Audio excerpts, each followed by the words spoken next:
Good afternoon.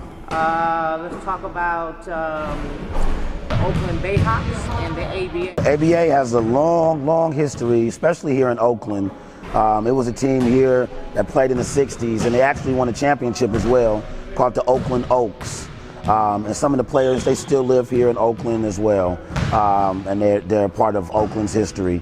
Dr. J played in the league. A lot of fellas. George Gervin played in the league. So the ABA has a lot of history, has a lot of great players. In the history in the 60s, 50s and 60s, the NBA did not allow a lot of black players, especially New York City or street players, to play in the NBA. So the ABA allowed those players to play. And they kind of had their finesse. They had the street style, behind the back passes, no look passes. They allowed the players to dunk.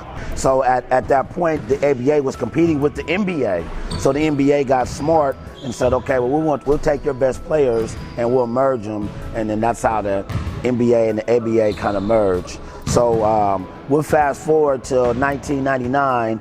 A fellow by the name of Joe Newman, he bought the ABA and started it back up. So a lot of people don't know that the ABA has been back around for that long. So since 2000, the ABA has been in existence. So it started out with maybe, I think, 30 teams, and then expanded about 60, 75 to where it's at today at 120 teams, and still expanding. Yes, all around the country. That's definitely that. In our division, which is the Far West Division, 16 teams, 14 teams will be playing this season. We have 2 teams that's getting their, that will be playing next season. So it's steadily expanding. And the biggest thing that I like about it, it allows minorities to be owners. So that's one of the biggest things where, you look at the NBA, which I love the NBA. I'm a big fan. I have nothing bad to say against the NBA, but they only have one majority owner in the NBA, and that's Michael Jordan. Now let's just make it clear that the ABA is a professional basketball association. Yes, it is. American. Sorry about that. Yeah, go ahead. Yes, it definitely is professional basketball. Just like the Warriors or the Clippers, Lakers need sponsorships, need community involvement. Same thing as us. We definitely need that as well. Our guys are continuing their career. I have 4 guys who formerly played professional basketball, excuse me, and they're still looking to continue their career as well. Well, myself, I played ball myself, and I played in this league at the time. It's called the CBA, Continental Basketball Association. And so I understand the grind and the hustle and everything that all these young men are going through, because I was these guys about 15 years ago. So I had to go to the Midwest in order to do this and everything. So one of the biggest things, I just wanted to bring that here to Oakland. Instead of the guys having to go to the Midwest or back east or down south to try to do this, let's bring it here to Oakland. Let's bring something here and bring something the fans can watch, and also let the youth know that if you don't make it to the NBA, that's okay. You still have other options and other routes, and you can still pursue your basketball dreams and your basketball career. So if I'm recruiting a player, one of the main things I look at is during a timeout, let's say a coach gets on a player and the coach is just really in his grill and just I want to see how you respond when the coach does that. Are you gonna get mad out and start? Are you gonna go into a shell? Are you gonna come out and be that player and respond on the court? Also look at how you interact with your teammates on and off the court. One of the things I also do is I want to see how the people around you, how they view you as well. So those things matter to me, because everybody can run, everybody can jump, everybody can shoot, everybody can pass. But one of the main things, I want to have a family environment. I want to have a basketball environment, and if you're about me, if you're selfish, this probably isn't the environment for you, because I'm trying to get you to another level.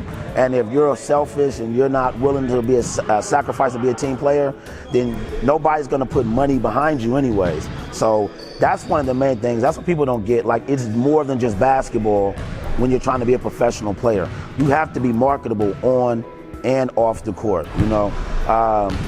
Some guys, I mean, it is true also. If you, like I tell you, if you're giving a coach 50 points a game, I tolerate some stuff more than others, but that's very rare. But that's one of the main things I want to make sure is have good character guys around. That's very big and important. What are you trying to accomplish your first season? And I'm glad you put it just like that. So the first season, I want to put a great team out, great guys for the community, great guys that the kids can look up to, great guys that you're not going to read about in the paper on a negative side. I have guys who are already doing positive things in the community already without basketball, and this is just helping them uplift their platform as well also. Main thing, great entertainment when you come to the games. I want the games to be fun, live. I want the kids to have a great time. I want the families to have a great time.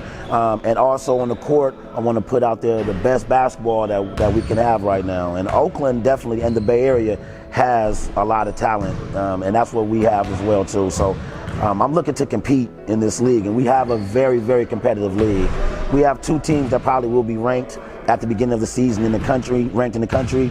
Hopefully we can be one of those teams as well to break through too. Oakland is a big melting pot. We have a big Asian community, we have a big Latino community, we have a big African American community, we definitely have a big Caucasian community as well, and we have a big community period that represents everybody and every race pretty much. So that's pretty much what we have here. We have African American players, we have Asian players, I have a player that's from Belize.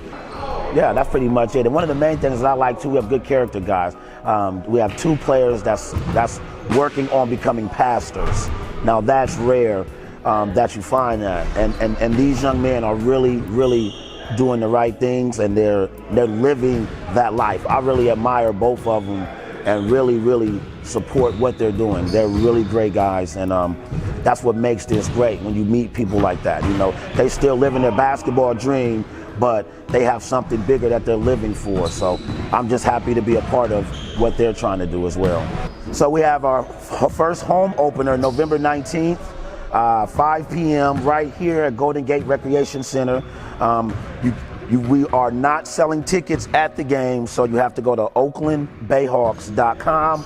You can go there, get your tickets. Tickets are only $10. We also have food vouchers. If you might want to get some food, we have food vouchers there. We will be serving alcohol as well too. So if you want to get some beer, wine, or even mixed drinks, we have vouchers for that as well. So go to oaklandbayhawks.com. You can go and you'll see that on there as well. November 19th, 5 p.m. against the San Diego Guardians, 5 p.m. here at Golden Gate Recreation Center. All right, thank you very much. All right. Tell me why you keep fooling little coquette. Tell me why you keep fooling little coquette.